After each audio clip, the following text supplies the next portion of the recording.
Hello everyone, today we are breaking down Season 3, Episode 4, The Invitation of The Witcher. But before that, remember to like the video, helps out the channel a lot, and subscribe, and yada yada yada, let's get to it. The first thing we see is Cahir having visions of Siri and Gallatin. Siri kind of haunts Cahir because of his failure to bring her back to the Emperor.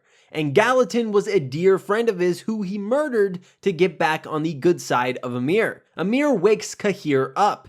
He already has a mission for him. He hands him a black envelope. Cahir looks a little nervous after reading the letter, saying this is ambitious. He says Francesca will not be an easy target, that they should enlist Frangilla's help. So Francesca seems to be part of this plot in some way, which could result in her death.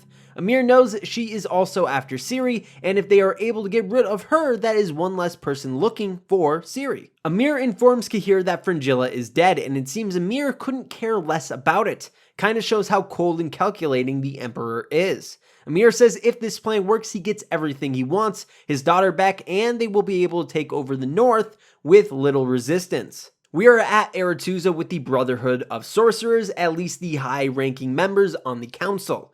Yennefer is telling them her plan to host a conclave, which is basically just a big meeting amongst all the mages of the Brotherhood. She says they will start with a traditional ball, which means fancy dresses and dancing. The next 2 days will consist of strategizing a northern alliance against Nilfgaard. Yennefer understands that if the North does not unite, Nilfgaard will take over the entire continent.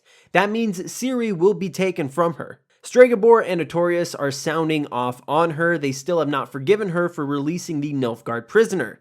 They also know Yen tends to act in her own self-interest, so it's hard for them to trust her. Yennefer then gives an impassioned speech about how sorry she is for what she did, and how this conclave is her first step in regaining their trust. And her hope is this conclave will make a better brotherhood, getting rid of the secrets and division and unite them all in a single goal. The rest of the council starts to bang their chairs in agreement. Stregobor, on the other hand, looks very mad. You have to remember he hates elven kind, and Yen is part elf, so he wants nothing to do with her. We are now with Geralt and Ciri. Ciri is telling Geralt about her experience with the Wild Hunt and how she felt his hand grab her shoulder. The Wild Hunt is supposed to be a specter, a ghost. He shouldn't be able to interact with this world.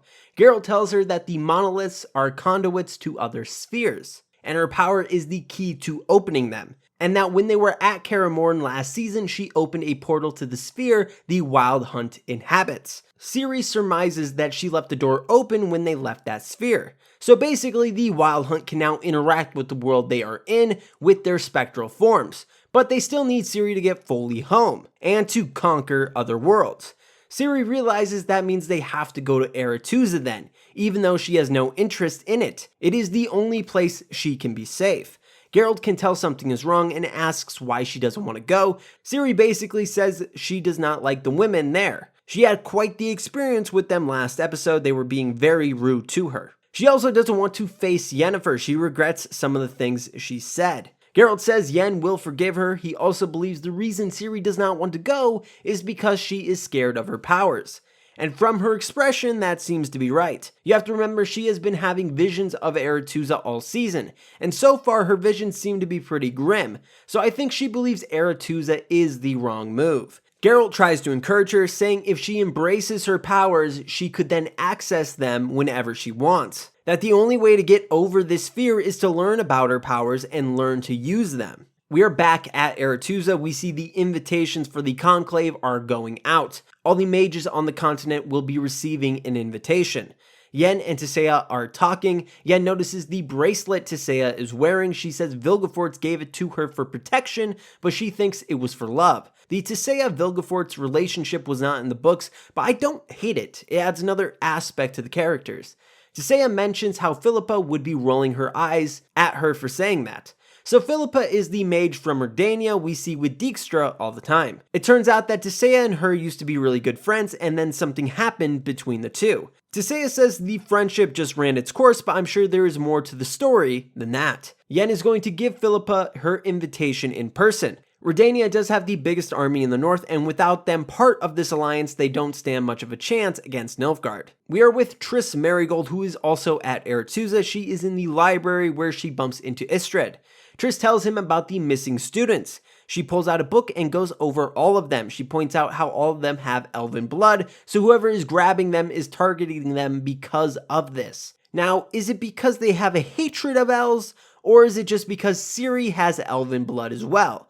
And if you want to make a fake Siri, she needs to have a little elven in her. I'm sure we'll find out later in the season. Istredd tells her the reason why he is here. He wants the Book of Monoliths, which holds the key to travel between spheres. His hope is once he can figure out how to use the monoliths, he can offer the elves safety away from the continent. Istredd has always respected the elves and their culture, and he is sick of seeing them mistreated. But Istredd can't find the book in the library, someone already has it. His theory is that whoever took the book could be planning to banish the girls who have been kidnapped to a different dimension because of their elven blood. Now, we know what has been happening to those girls. Someone is doing experiments on them, like fake Siri.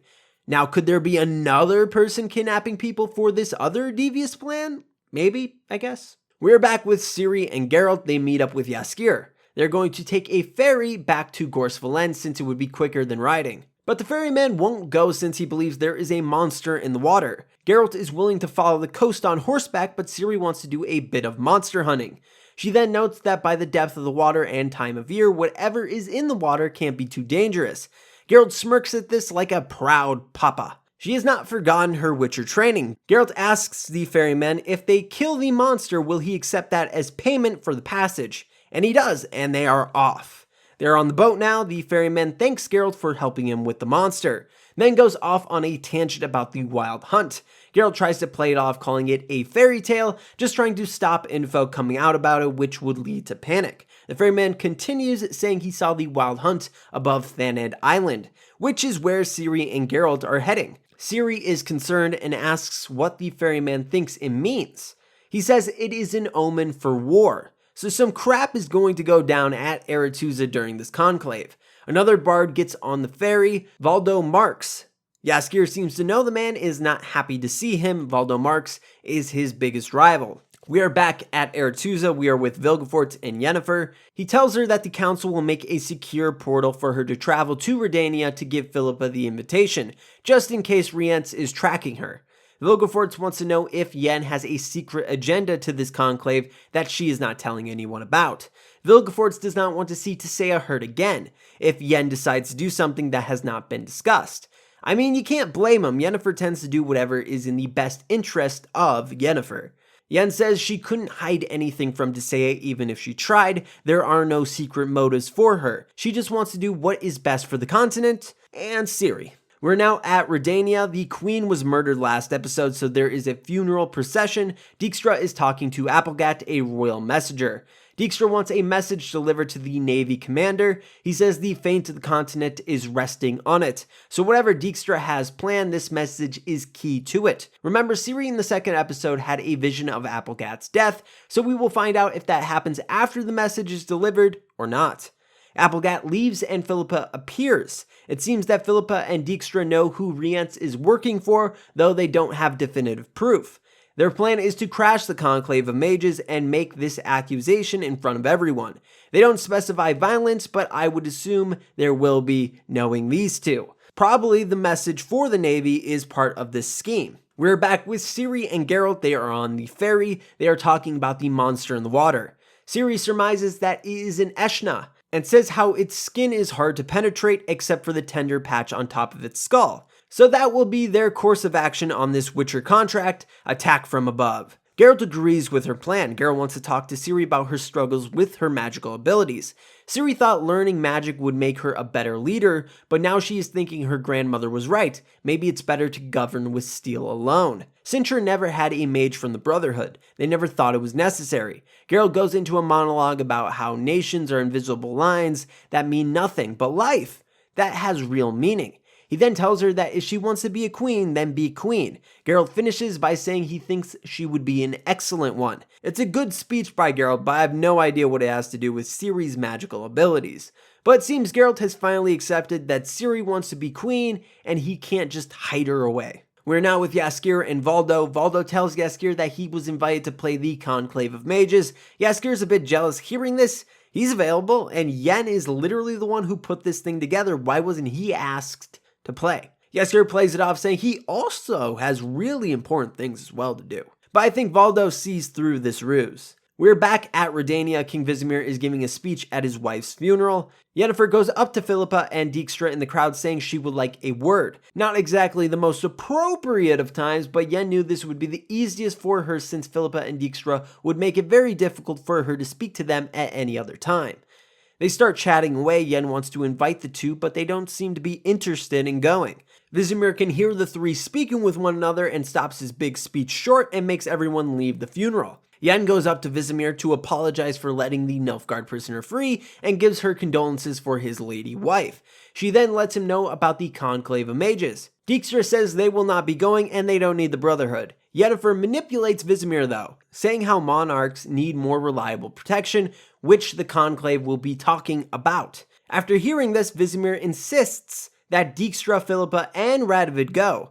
This may throw a fork into their plan. Now they actually have to go to the event instead of being bystanders. We are back on the ferry. Valdo and his troupe start singing. Their whole thing is just, it's too much.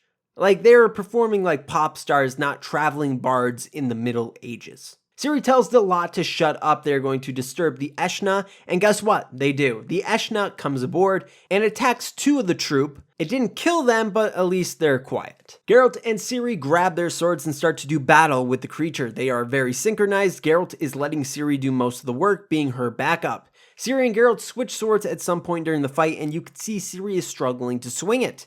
Geralt's sword is a lot heavier than hers. I think that's a nice little detail. Geralt gets the Eshna's attention and Ciri comes from above to deal the final blow, a sword through the head. They get off the ferry and Geralt tells Ciri he is proud of her. We're back with Yennefer. She is leaving Redania and goes through a portal. She's portaled not to Aretuza though, but to a cliff. She meets Geralt who asks where Ciri is. Yen looks at him like, she was supposed to be with you. Geralt starts to attack Yennefer, so obviously this is a fake Geralt, an illusion. She sees another portal and goes through it. She's now back at Aretuza. So Vilgefortz said the portals she would be using for travel would be made by the council. Yet someone was able to tamper with it. That means whoever Rience's boss is on the Council of the Brotherhood of Sorcerers. We're now back with Geralt, Ciri, and Jaskier. They are heading towards Aretuza. Ciri tells Geralt that it's not too late. They could go somewhere remote, live off the land, and be witchers. She is scared. She wants to hide from this thing she doesn't entirely understand, and I don't blame her. Geralt tells her about fake Ciri and the experiments he saw at Rience's employer's castle. Ciri realizes that there is no running from this, and they have to go to Aretuza so more people don't get hurt. It is now night and the group has met up with Yennefer. Ciri is hanging back a bit. She did run off and is afraid what Yen might say. Jaskier gets stuck watching after Ciri at night while Geralt and Yen will attend the banquet. Ciri and Yen both apologize to each other for what happened previously and hug. A nice moment before the storm. Geralt and Yen want to talk alone. Yen gestures Jaskier and Ciri to leave, and they do, but they just watch from afar, spying on the two. Jaskier starts doing their voices, saying what he thinks they are saying. Ciri joins in on the fun, being Geralt to Jaskier's Yen. This happens in the books as well, very memorable chapter, but it was before the two made up in the books, so there was a lot more yelling involved from Yennefer. When Yen and Geralt kiss, Jaskier makes a joke, is there a unicorn nearby? In the games and the books, Geralt and Yen have sex on a stuffed unicorn. I'm not even joking about that. Jaskier and Ciri are locked up in a shed together, passing the time playing cards. Jaskier is there to make sure Ciri doesn't decide to run off again, and just in case there's trouble, though Ciri would be able to handle herself. There is a protective bubble around the shed that Yennefer put up, so there's no way anybody can get in anyways. Ciri falls asleep. We hear someone failing to enter the shed, hitting the protective bubble. Jaskier heads outside to see what it was. We find out it was Radovid. He says Philippa wanted him to get info from the bard, which is why he isn't at the conclave party. He then butters Jaskier up, saying the only good thing that has come out of this mess is meeting him. So it seems they both have a crush on each other. They start making out and then have the sex. We're now with Cahir and the Scoia'tael. He is meeting up with their leader, Francesca. He has brought them provisions and has told them that Gallatin was planning to betray her. This is kind of true, but Cahir liked the idea as well, so... Cahir says they are both looking for Ciri, and there is a way they can get her, but it will require cooperation. He pulls out the letter Amir handed him earlier in the episode. Francesca seemingly agrees to do it. We are with Applegate. He is reciting the message Dijkstra told him, that reinforcements are required at Aretuza at first dawn. So it seems that Dijkstra was planning for the conclave to get a little messy if he sent for soldiers. There may be some bloodshed. Applegate gets an arrow through the neck though and will not be delivering this message. So Dijkstra may not have enough men for whatever he has planned. We're now with Yennefer and Geralt. Yen is telling him what happened when she went through the portal. They know whoever is backing Rience is here, but they don't know who. They go over what they know. The person uses illusions, hates Yennefer, and does experiments on young women. They both say Stregobor. Remember, Stregobor lost his hands to an elf and uses illusions to appear like he still has them. He hates Yen because she is part elf, and Stregobor did experiments on young girls. One of those girls was Renfri from the very first episode of the show. So their plan is to let things play out at the conclave until they have solid evidence against Stregobor to accuse him. Dijkstra and Philippa also will be playing at this game. They're going to get the answers they need and then they will act. Triss and Istredd will be trying to figure out who has the Book of Monoliths and who has been taking the students. So a lot of people have some agendas and clues to find. Geralt and Yen are all dressed up and are about to enter the party where the episode ends, leading to episode 5. So what do you think of episode 4 of The Witcher? Leave it down in the comments below. And if you want more Witcher content, please subscribe and like the video. Check out the Twitter link in the description below. And as always, have an awesome day.